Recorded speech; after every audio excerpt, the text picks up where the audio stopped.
बोलने का अधिकार, मातृभाषा बोलने का अधिकार हर किसी इंसान का अपना होता है और उसे बदलने का किसी को अधिकार नहीं है। भारतवर्ष में अनेक भाषाएं बोली जाती हैं और हर 4-5 ज़िले को छोड़कर भाषा बदल जाती है। एक स्टेट में ही अनेक भाषा बोली जाती हैं। हम लोग गुजरात में रह रहे हैं, गुजरात में भी अनेक प्रकार की गुजराती है। आप यूपी बिहार में चले जाते हो तो वहाँ पे भी एक एक स्टेट में हिंदी बोलने का भी जो तरीका है वो अलग अलग है।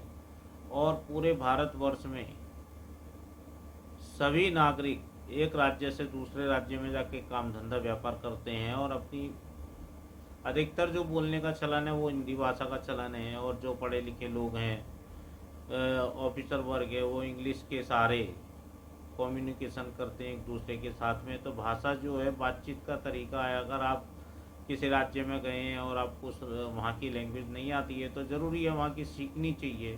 क्योंकि मान लो आप महाराष्ट्र में रहते हैं और आपको मराठी नहीं आती है और जो वहाँ के जो लोकल मराठी लोग हैं उनको आपकी भाषा नहीं आती है तो वहाँ तकलीफ़ पड़ जाती है। लेकिन एक हिंदी भाषा ऐसी है कि वो सबको आती है।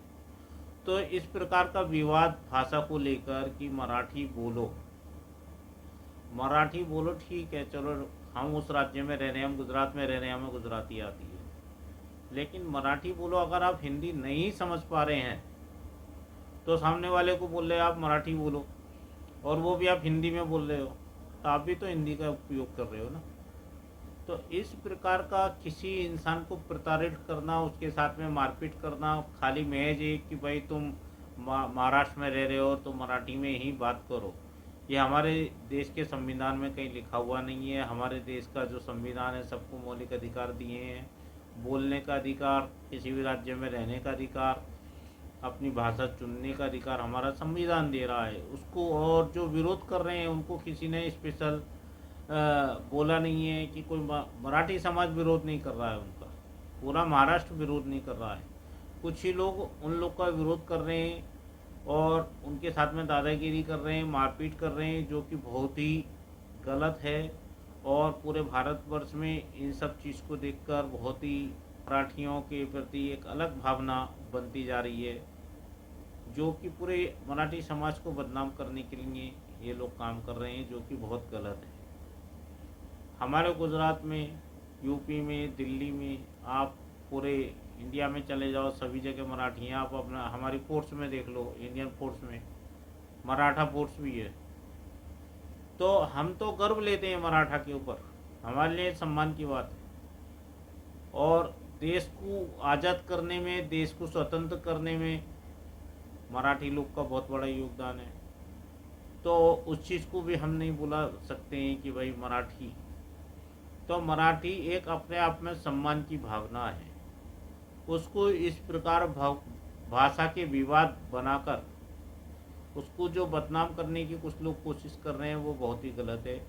और देश को भाषा के आधार पर बांटना, अपने हिंदू भाई बहनों को या किसी भी धर्म का है उसको किसी भी इस प्रकार प्रताड़ित करना, ये कहाँ का न्याय है, ये गलत है।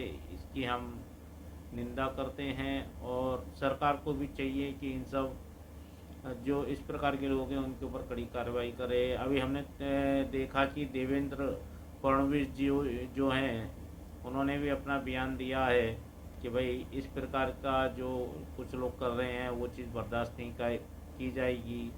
और कहीं ना कहीं इसमें कुछ ना कुछ राजनीतिक पहलू भी नज़र आ रहा है, क्योंकि वहाँ की आम जनता इस चीज़ का विरोध नहीं कर रही है। वहाँ की आम जनता को इस चीज़ से कुछ लेना देना नहीं है, कौन क्या बोल रहा है क्या नहीं बोल रहा है, सब लोग अपने काम में लगे हुए हैं। हमको हमारी मराठी का अभिमान है, लेकिन भारत की किसी भी भाषा के साथ इस प्रकार से अन्याय नहीं किया जा सकता, ये भी हमको ध्यान में रखना पड़ेगा।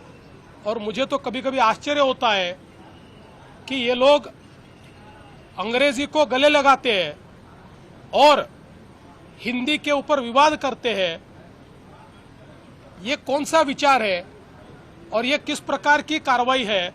इसलिए इस प्रकार से जो लोग ऐसा कानून हाथ में लेंगे इनके साथ कड़ी कार्रवाई की जाएगी। बॉलीवुड को लेकर पूरे वर्ल्ड में, इंडिया में महाराष्ट्र का और खासकर मुंबई का नाम है।